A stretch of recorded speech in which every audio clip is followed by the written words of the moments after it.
빛나는 후계란 뜻의 광서란 명칭이 무색하게도 어릴 때부터 늘 서태후의 그늘 밑에 있었고, 성년이 된 뒤 청나라를 개혁하려 했지만 쿠데타로 모든 권력을 잃은 채 유폐된 뒤 청나라의 몰락을 지켜보다 의문사하게 되는데, 그가 바로 청나라 제11대 황제 광서제였습니다.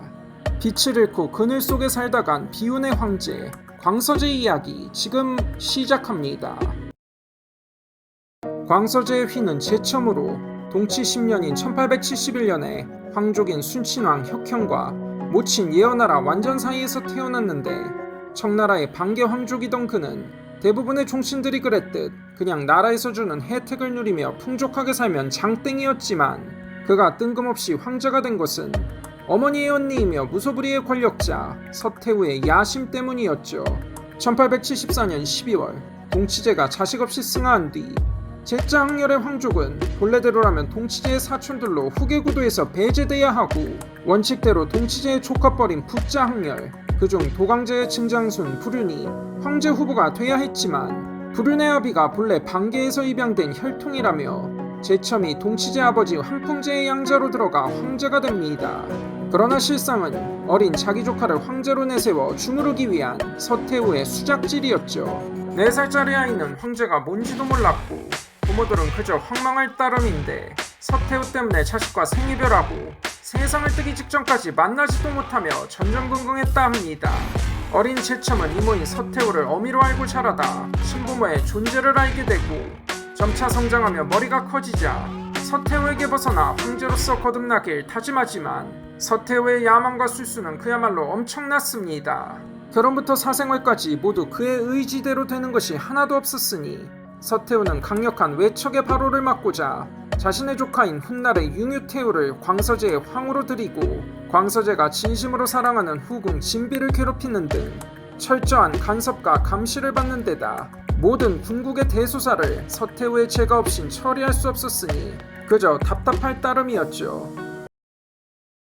1894년 청일전쟁이 터지고 청나라의 비참한 패전으로 끝나며 광서제의 시름은 더욱 깊어지니, 이대로 가면 청나라의 멸망은 당연지사라 개혁이 절실하다 느꼈지만 이를 도울 세력이 아무도 없다는 게 문제였죠. 그러다 1897년 제야에서 개혁을 주장하던 깡요웨이가 상소를 올리는데, 메이지 유신과 표트르 대제의 정치개혁을 설명하며 개혁을 촉구하는 상소문이었죠. 깡요웨이를 만난 광서제는 일본의 메이지 유신 같은 개혁을 단행해 낡은 제도를 없애고 입헌군주제로 가자는 깡요웨이의 주장에 깊은 인상을 받았고, 청일전쟁 패전으로 개혁에 대한 여론이 빗발치자 노세한 서태후는 광서제의 의혹과 여론에 떠밀려 한 발 물러서게 되고, 1898년 광서제는 명정국시를 선포하고 개혁에 착수하게 되죠. 1898년 6월부터 무술변법을 탄행하지만 개혁으로 기득권을 잃게 된 보수파는 점차 반발하기 시작하고,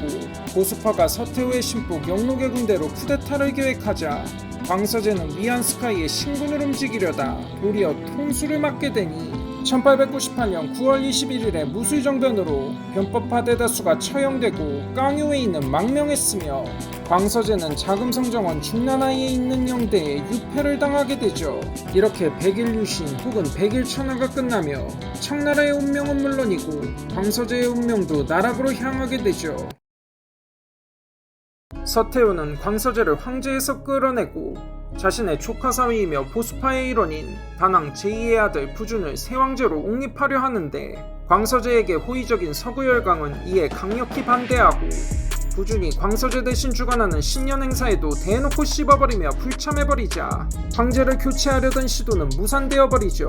서태후와 단왕 제2는 이에 불만을 품던 차에 산동성에서 갑툭튀한 의화단이란 민간무술단체가 눈에 드는데, 구청묘량이란 명분을 내건 그들을 이용하고자 베이징으로 끌어들이니 1899년 말에 시작된 의화단의 준동은 확산되며 1900년 6월 베이징은 혼돈의 도가니 탕이 되고, 서양인은 물론 베이징 시민들에게까지 폭력을 휘둘러 사태가 점점 커져만 갑니다. 빡칠 대로 빡친 열강은 8개국 연합군을 편성해 베이징을 유린하니 1900년 8월 15일 서태후는 유폐된 광서제를 끌어내 시안으로 피신하는데, 광서제가 서양 세력과 협상해 자신을 위협할까봐 그랬던 겁니다. 그 와중에 눈엣가시 같던 광서제의 후궁 진비에게 정조를 지키라며 자결을 강요하니 팀이 없던 광서제는 그저 업장이 무너질 따름이었죠.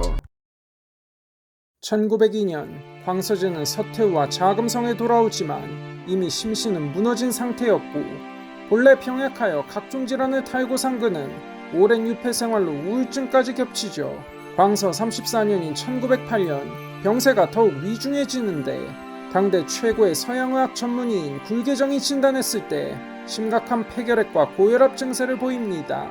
그럼에도 최선을 다해 치료해 광서제는 크게 호전되지만 1908년 11월 14일 광서제는 식은땀을 흘리며 배를 움켜쥐며 쓰러졌고 얼굴은 검게 변해 있었죠.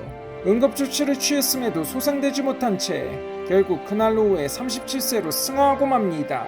훗날 굴계정은 이때를 회상하며 광서제의 급사에 의문을 표했고 독살설에 대한 증언이 쏟아져 나오기 시작하죠.